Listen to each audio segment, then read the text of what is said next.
Ďalším prednášajúcim bude pani docentka Denisa Nikodémová, ktorá bude hovoriť o súčasných trendoch radiačnej ochrany v medicíne. Poprosím ju, aby eventuálne povedala niečo na začiatok o sebe. Predovšetkým dobrý deň, milí priatelia. Chcela by som sa veľmi srdečne poďakovať Vládkovi, Tereske, všetkým vám, že som mohla ešte sa zúčastniť tejto výbornej akcie. Všetky prednášky boli veľmi, veľmi zaujímavé a napriek môjmu veku sa stále zaujímam o všetko v odbore, ale nestíham to už všetko čítať ani spracovať, takže sa teším, že som si to mohla vypočuť.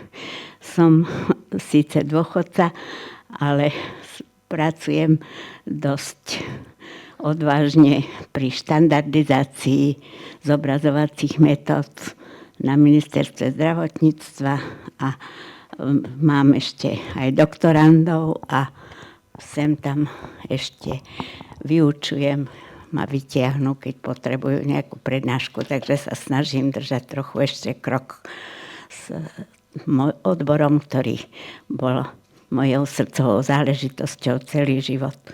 Tak teraz vám chcem niečo povedať z inej oblasti, trošku z ochrany pred žiarením. Takže viete, že posledný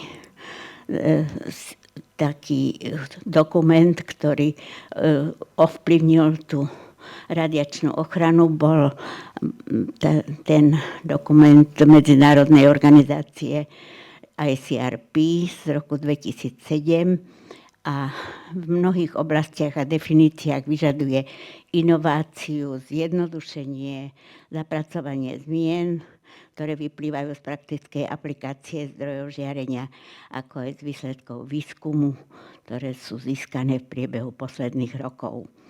Tá Medzinárodná asociácia pre radiologickú ochranu pripravila taký základný dokument venovaný rozboru tých potrebných zmien a samozrejme Medzinárodná agentúra pre atomovú energiu tiež veľmi usilovne pracuje na budúcnosti a získaní harmonizácie a objektivizácie úrovne ochrany ľudí a životného prostredia pred nepriaznivými účinkami žiarenia bez obmedzovania prínosu aplikácie a dynamického rozvoja vo všetkých oblastiach činnosti. Tak predložím niektoré tie návrhy, pokiaľ mi vyjde čas. Je to málo času na to, ale budem sa snažiť. Čiže ide o aplikáciu ionizujúceho žiarenia v medicíne a viete, že ten dynamický pokrok tej zobrazovacej technike, výskum medicínskych vyšetrení sa podstatným podielom podpísali na stále rastúcom počte radiologických vyšetrení na celom svete. Tak predovšetkým tu mám údaje z Európskej únie z roku 2018, alarmujúci údaj o 6% náraste počtu lekárskych vyšetrení. Tak bolo to v Európe 500 miliónov rentgenových vyšetrení za rok. To znamená, že každý z nás, každý obyvateľ v priemere mal nejaké jedno vyšetrenie a 45 miliónov vyšetrení počítačovou tomografiou a 10 miliónov vyšetrení v nukleárnej medicíne. Tam to najmä stúplo pre význam tejto metód nukleárnej medicíny pre diagnostiku onkologických ochorení. Tieto počty predstavujú zvýšenie efektívnej dávky na jedného pacienta o 35% a kolektívnej dávky populácie o 50%, pričom vlastne nárast obyvateľov predstavoval v tomto období, v ktorom sa to sledovalo, iba 10%. Aj na Slovensku zaznamenávame zvyšovanie populačnej dávky a toto je situácia celosvetová, ktorú spracováva momentálne ANSKIR a je to tu, vidíte, tie veľké čísla, milióny RTG vyšetrení a som tam dala tú hodnotu pre deti. To je najalarmujúcejšie. 37 miliónov vyšetrení nukleárnej medicíny a to je každoročne, áno. A 7,5 milióna onkologických, terapeutických, liečebných postupov. Tak to lekárske ožiarenie je vlastne zámerné ožiarenie a nemôžeme ho limitovať a je to vlastne ožiarenie pacientov, zamestnancov pri sledovaní ich stavu, ožiarenie osôb pri preventívnych programoch a zdravých jednotlivcov, ktorí sa zúčastňujú na výskume a samozrejme ožiarenie zdravotníckych pracovníkov pri práci so zdrojmi ionizujúceho žiarenia, teda profesionálna práca so žiarením. Kvalitatívny rozvoj nových zobrazovacích metód a tomu zodpovedajúci nárast počtu vyšetrení má za následok zvýšený záujem o prehlbovanie znalosti o kvalite, o rizikách a možnostiach usmerňovania ožiarenia. Toto je úlohou radiačnej ochrany aktuálne v mysle novej legislatívy v Európskej únie i na Slovensku, ktorá vyžaduje venovať väčšiu pozornosť ožiareniu pacientov, a to najmä preto, že sa najväčšou mierou to medicínske ožiarenie podieľa na ožiarení populácie z umelých zdrojov žiarenia, a to až 95%. Svetová zdravotnícka organizácia pred 2 rokmi na svojom valnom zhromaždení prijala rozhodnutie výkonnej rady uznať nedostatočnú starostlivosť o pacientov za aktuálnu celosvetovú výzvu v celom spektre zdravotnej starostlivosti a bol prijatý tzv. Globálny akčný plán v záujme zlepšenia bezpečnosti pacienta. Ten bude trvať 10 rokov, od 2021 do roku 2030 a je definovaný ako rámec takých aktivít, ktoré vytvoria správne postupy, technológie, lepšiu komunikáciu, lepšiu kultúru pri zdravotnej starostlivosti a dokážu trvale znížiť riziká škôd a tieto predchádzať. Podľa dostupných údajov som sa dočítala, že každý 10. pacient je vystavený nejakej nežiaducej udalosti v krajinách s vysokými príjmami a 134 miliónov nežiaducich prípadov pre nízkopríjmové štáty. Takže tam treba niečo robiť. Tak jaká je stratégia tejto oblasti v rámci radiačnej bezpečnosti pacienta v radiológii? Systém radiačnej ochrany je síce pevne zakotvený v odporúčaniach ICRP, v štandardoch agentúry vo Viedni a v direktívach Európskej únii a je založený predovšetkým na vylúčení deterministických účinkov žiarenia a udržiavanie tých stochastických na čo najnižšie dosiahnuteľnej úrovni, ale súčasne sa extrémne usiluje o vývoj stratégie pre zlepšenie bezpečnosti zdravotnej starostlivosti. Úsilie mnohých organizácií, ako je Eurados, Eurosafe, HERKA, Medzinárodná organizácia lekárskych fyzikov a mnoho ďalších, sa už takmer 40 rokov zameriava predovšetkým na dôslednejšie využitie a aplikácie kľúčových princípov radiačnej ochrany. Bohužiaľ nevždy úspešne. Prvým krokom v tomto procese je základný princíp zdôvodnenia ožiarenia. Ako je uvedené v tom všeobecnom štandardnom odporúčaní MAE v Viedni, lekárske ožiarenie sa odôvodňuje zvážením diagnostických alebo terapeutických prínosov, ktoré sa od nich očakávajú, oproti škodám spôsobeným ožiarením, ktoré by mohli spôsobiť s prihliadnutím na prínosy a riziká dostupných alternatívnych techník, ktoré nezahŕňajú lekárske ožiarenie. Na odôvodnenie ožiarenia pre jednotlivého pacienta sa vyžaduje, aby radiológ a ošetrujúci lekár zohľadnili všetky charakteristiky lekárskeho ožiarenia jednotlivého pacienta a relevantné informácie z predchádzajúcich radiologických výkonov. Tá váha sa vždy znázorňuje na to, že ten prínos musí vždycky prevýšiť tú škodu.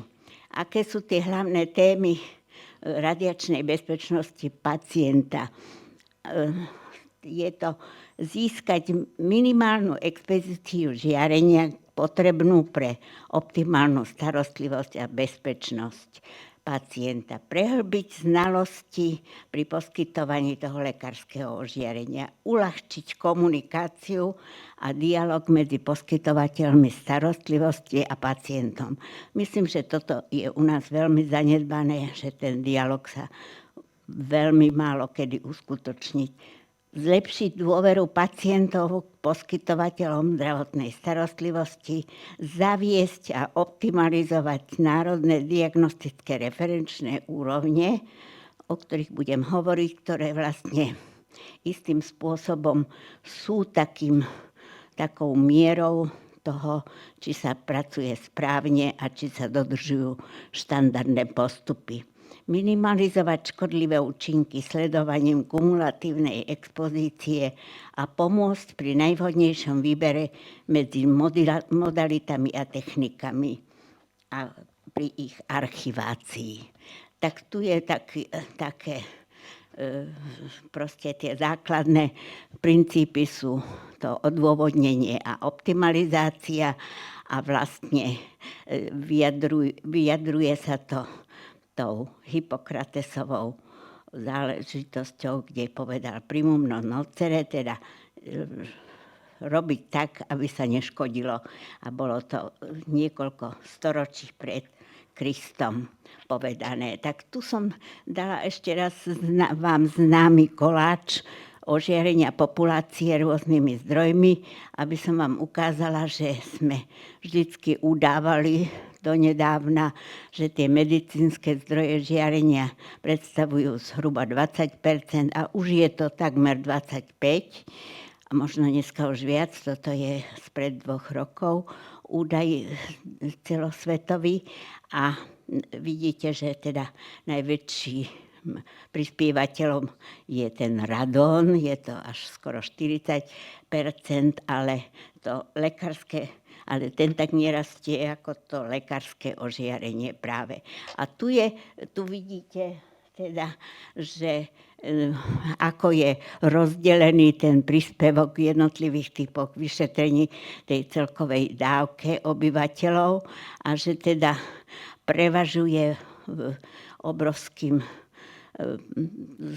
príspevkom tá počítačová tomografia, už pomaly 60% všetkých vyšetrení pripadá na to. Sice najväčšie ožiarenie je v tej intervenčnej radiológii, ale tá tiež stúpa, bolo 7% a teraz už je 9%, ale samozrejme ešte nedosahuje tie záležitosti ako tá počítačová tomografia.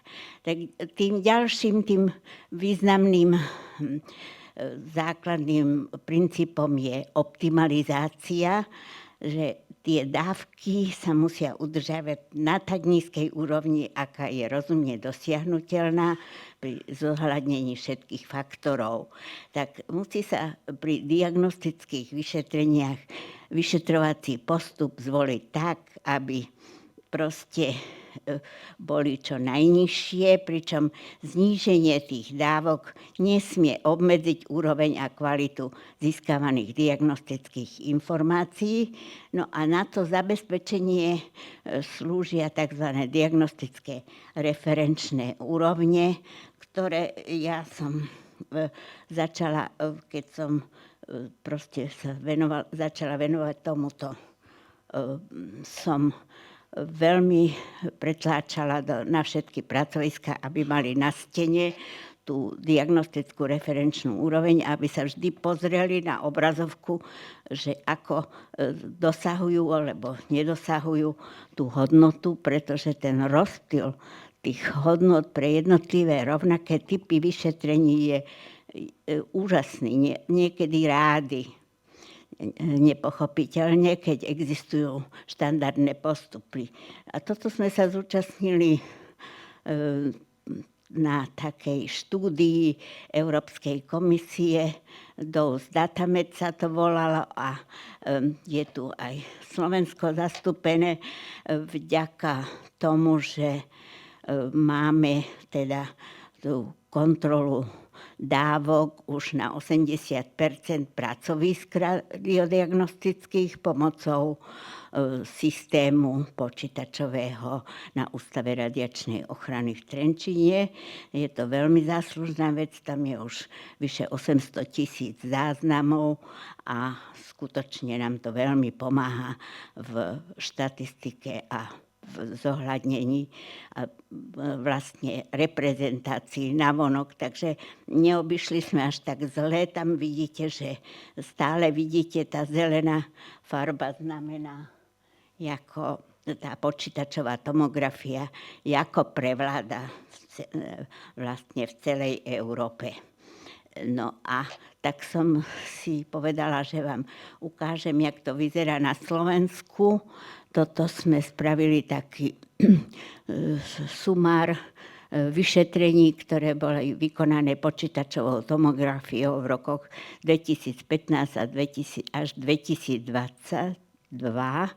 A pozrite sa, jak to pekne stúpa medzi 591 000 až 777 000. Ide to stále a stále hore.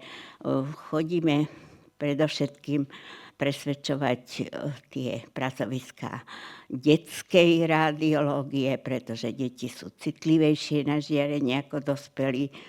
A bohužiaľ tým, že máme internet a všetci vieme, čo je CTčko, tak každý rodič príde, keď spadne dieťa z bicykla, tak si pýta vyšetrenie pomocou počítačovej tomografie. Takže takto to vyzerá.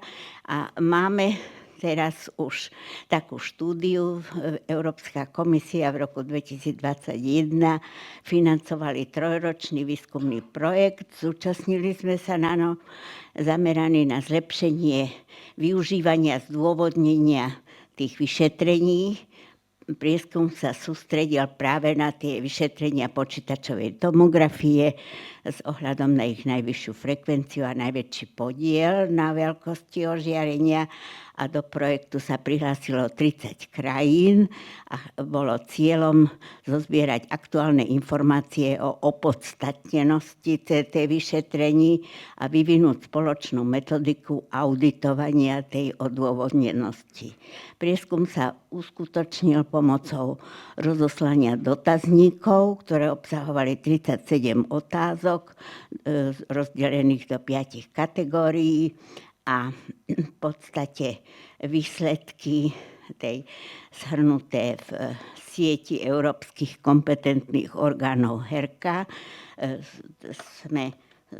vám ukážem sumárne, čo ma strašne prekvapilo, že na otázku sú odporúčania na CT odôvodnené lekárom pred uskutočnením vyšetrenia, tak vlastne ani necelých 45% povedalo áno v 24 krajinách. Tak to ma strašne prekvapilo, že vlastne neodôvodňuje to lekár v tých ostatných prípadoch vlastne viac ako 50%. A keď bola tá otázka, že kto spraví v každodennej praxi to konečné rozhodnutie, tak zase radiológ to spraví len v 50%, tak to je pre mňa veľmi nepriaznivá správa. To bolo vyhodnotené teraz nedávno, preto vám to ukazujem. A ktoré z nasledujúcich diagnostických referenčných úrovní odporúča vaša krajina, no tak vlastne odporúčalo len celá Európa mala zase niečo medzi 50 a 60%, čo ma tiež mrzí, pretože je to základný nástroj optimalizácie. No a to, že či tie referenčné úrovne sú používané radiologickými odborníkmi, tak tiež je veľmi malé zastúpenie, pretože napriek tomu, že sa o tom už hovorí od toho roku 2007, od tej celosvetovej direktívy, tak to zavádza len okolo 50% pracovísk. Tak taká je tá situácia. Ten uvedený prieskum predstavuje síce cenné informácie o súčasných postupoch pri odôvodnení. Povzbudzujúce je, že teda 90% uviedlo, že odôvodnenie je naozaj zákonnou povinnosťou, je potrebné dosiahnuť, aby bolo realizované pri každom vyšetrení, ale menej uspokojivé je konštatovanie, že iba 47% potvrdilo, že to zdôvodnenie naozaj realizovali. Takže to znamená, že jednou z možných ciest zlepšenia starostlivosti o pacienta je systémové usmernenie zapojenia radiológa do odôvodnenia pri každom vyšetrení. Tak teraz sa pokúšame to dostať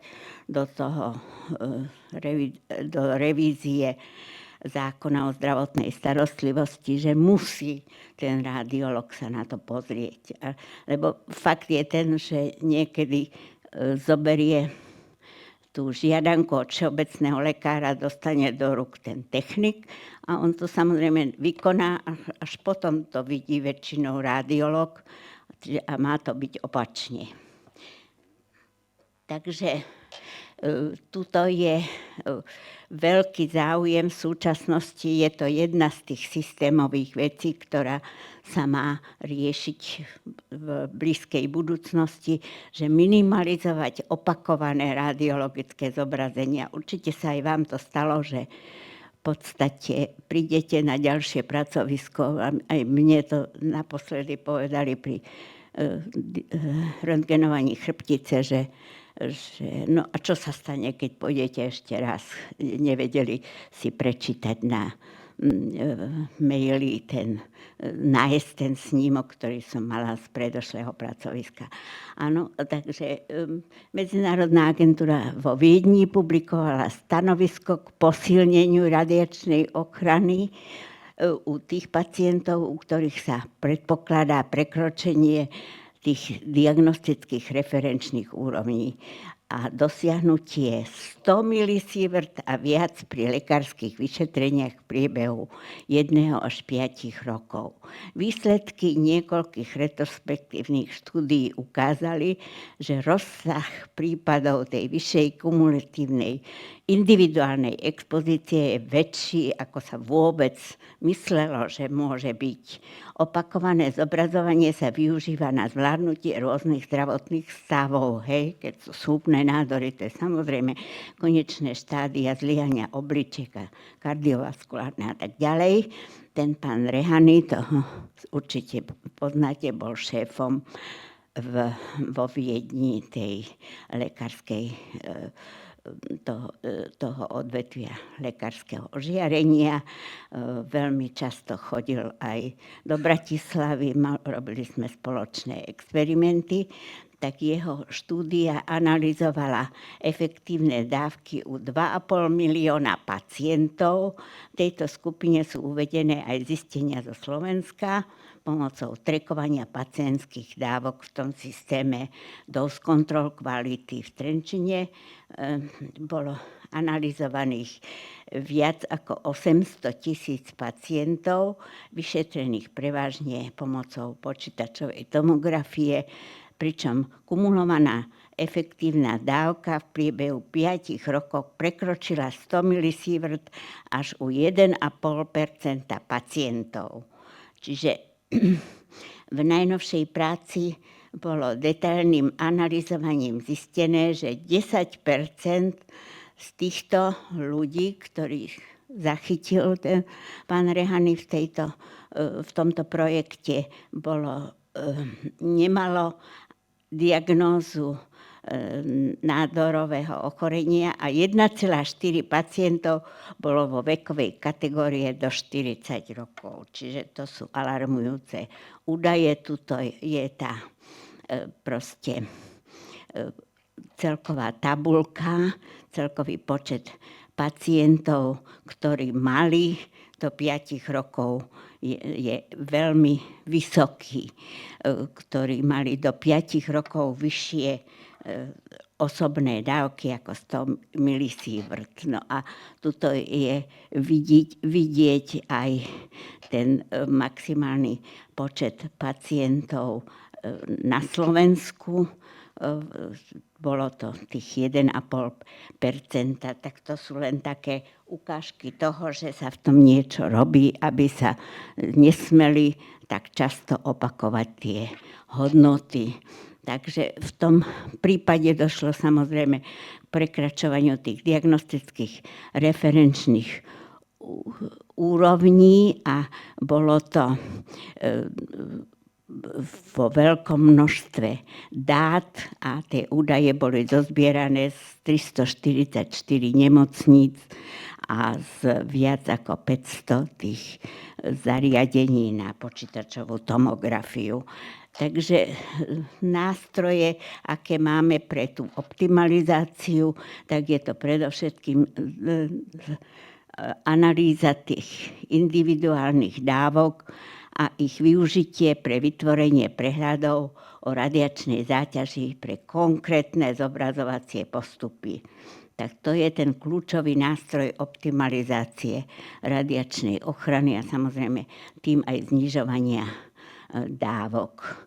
To monitorovanie poskytuje objektívne informácie zdravotníckym pracovníkom a proste pomáha k tomu dostať sa k lepším číslam. Na tú podporu vydala nedávno v 23. roku, minulom roku, agentúra vo Viedni také usmernenie o monitorovaní pacientských dávok pri lekárskom ožiarení. A je to dostupné na internete, je to veľmi dobrý taký a veľmi slušne popisujúci mechanizmy zaznamenávania výsledkov monitorovania a aspektov implementácie výborný materiál, ktorý používame v súčasnosti na zlepšenie. Tak to je ten materiál a účelom je reagovať na nedostatok definitívnych usmernení na poskytnutie konsolidovaných informácií o monitorovaní pacienta a zaznamenávanie a zhromažďovanie relevantných údajov ručným alebo automatickým spôsobom, ak chceme dostať lepšie výsledky. No tak ešte som tu chcela vám spomenúť, že ako získavame tie prehľady pre vytvorenie reprezentatívnych diagnostických referenčných úrovní, tak prvým predpokladom bolo vytvoriť tie štandardné postupy, tak na tom sa veľmi usilovne posledné 3 roky pracuje a už máme na národnej úrovni ministerstvom zdravotníctva potvrdené a publikované národné štandardy, predovšetkým pre klasickú skiagrafiu, skiaskopiu, pre počítačovú tomografiu, pre intervenčné metódy, pre nukleárnu medicínu. Takže dá sa už podľa toho a vlastne tá diagnostická referenčná úroveň vlastne potvrdzuje, že sa tie štandardy majú dodržiavať, lenže keby ste videli tie intervaly toho, čo sa nájde na pracoviskách, tak mňa to strašne trápi, hoci sa snažíme tých lekárov pravidelne školiť a nejako im to priniesť. Takže pri stanovovaní tých hodnôt je výhodné, aby sa pri bežných zobrazovacích procedúrach získali typické výkony a typické hodnoty dávok pre reprezentatívnu vzorku. Robíme to na 20 najväčších pracoviskách radiologických a mali by to byť taký približne, ten ideálny muž je vzorom na tieto výpočty, ktorý má 70 kg. No väčšinou nenájdeme veľa takýchto, ale je to v podstate stanovené na to, tak potom keď máme odchýlky, tak robíme nejaké korekcie na to.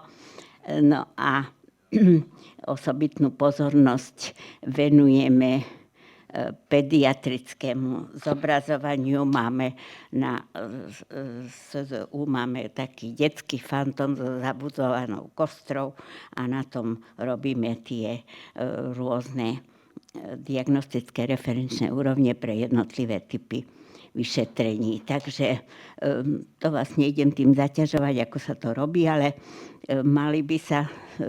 Problém je v tom, že sme ich spravili a publikovali na národnej úrovni v 2019 a podľa tých európskych predpisov by sa mali každé 3 až 5 rokov novelizovať, ale samozrejme nemá kto a nie sú na to ani peniaze, takže neviem, kedy sa to uskutoční.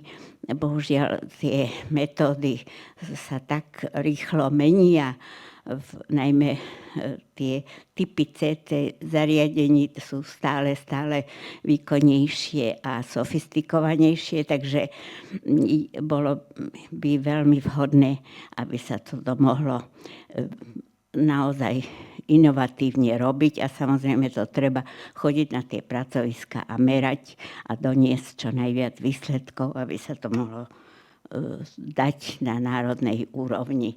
No a čo sú tie výhody optimalizácie, tak to len rýchlo preberiem. Tak predovšetkým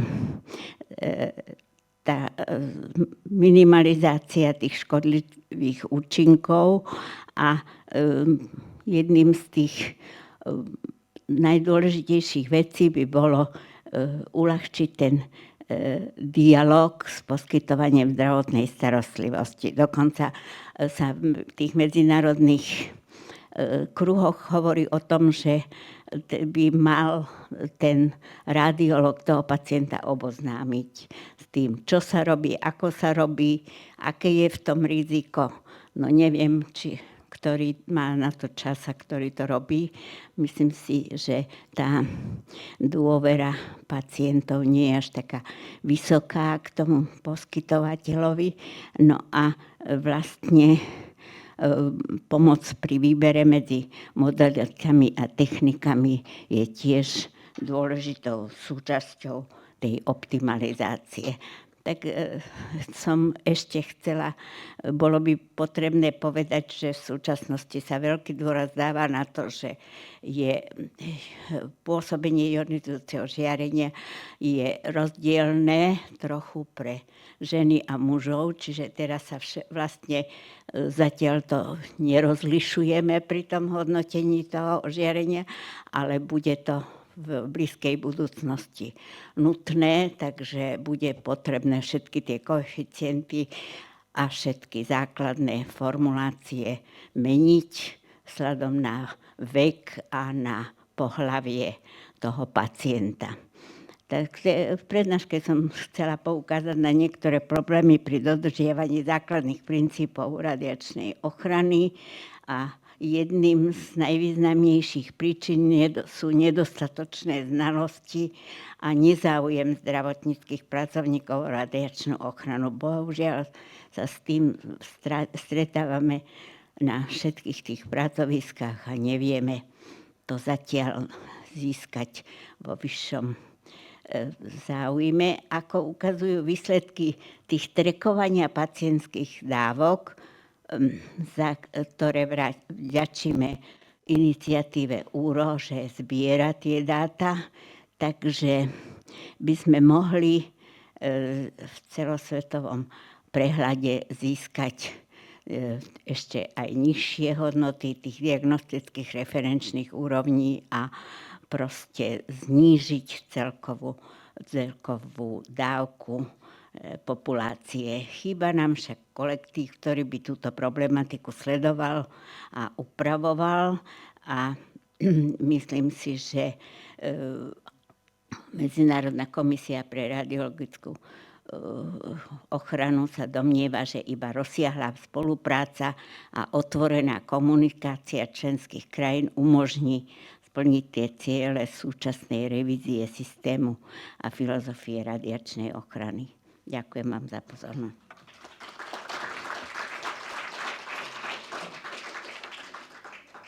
Zo pár otázok, ak máte, prosím, nech sa páči. Jožko, nech sa páči.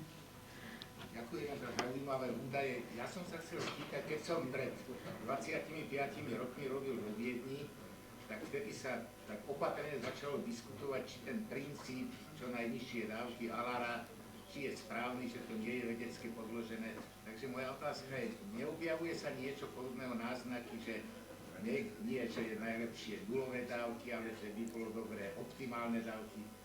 Nič nesledujete vo vašej oblasti? Že by sa to celkom zrušilo? Nie. Že by sa že princíp alára, že pretože vlastne tá lineárna, hovorím tá stochastické účinky, lineárna teória, že veľmi sa o tom hovorí. Optimalizácia, ale v skutočnosti myslíme čo najmenej, takže neobjavuje sa niečo, že alára. Áno, tak viete, ale keby sa dodržiavali tie základné princípy, tak jak som to ukázala, keby sa neopakovali toľko tie vyšetrenia, nezmyselne, hovorím, že sama som to nedávno skúsila, že v jednej nemocnici mi spravili snímok a poslali ma do druhej a tam mi hovorili, no prečo by ste nemohli ísť ešte raz? No tak kľudne môžem, áno. No, takže toto sa musí odbúrať, ale to je nedostatočná výchova na lekárskych fakultách, podľa mňa, pretože oni majú, tam máme lekárskú fakultu na Slovenskej zdravotníckej univerzite, kde učím aj zahraničných, aj našich medikov a majú 2x 4-hodinovú prednášku. No čo ich naučíte za 8 hodín, nič. Takže sú tie sílaby tak spravené, aby tí lekári a ani tí medici nemajú záujem. Máme aj cvičenia, oni znudení z toho, chodím s nimi do tých nemocníc, ukazujem im, čo treba, ako treba a musím často napomínať, že aby dávali pozor, lebo oni to nepotrebujú. No tak, ale potrebujú. Myslím, že tá aktuálnosť tej radiačnej ochrany je veľmi významná a už si to uvedomujú asi aj tí odborníci, lebo stále viac, pán profesor v Čechách potvrdí, že stále viac účastníkov je, keď je ten kongres IRPA, tak sú už tisícky účastníkov a keď sme začínali, tak nás toľko nebolo. Takže tak. Já si jenom dovolím říct, že obdivuji, co jste dosáhli. Já s tím mám také nejhorší zkušenosti a nedávno mě dali lékaři systém dozimetrů do prádla, čím naznačili, co si o tom měření myslí. Áno, nech sa. Vy ste tam uvádzali intervenčnú radiológiu, že mala nejakých 9 ani 0%. Áno. Chcem sa spýtať, že či sa do toho zaratáva aj terapia, napríklad terapia nádorov, tej intervenčnej, alebo... Nie. To intervenčné nie. Onkologické dávame zvlášť, pretože tamto ožiarenie musí byť, to sa tak nesleduje a intervenčné sú tie kardio a teraz už sa kombinujú tie metódy, je napríklad CT kardiografie a strašne veľa je takých hybridných metód, kde je veľmi náročné vôbec určiť, ktorý príspevok je väčší, ale sú tam vysoké dávky samozrejme, lebo najmä pre zdravotníckych pracovníkov, lebo musia byť priamo pri pacientovi, ale v podstate nie je ich toľko. je ich podstatne menej, tak 9% a tých je 60 tých počítačových s počítačovou tomografiou. Ďakujem veľmi pekne.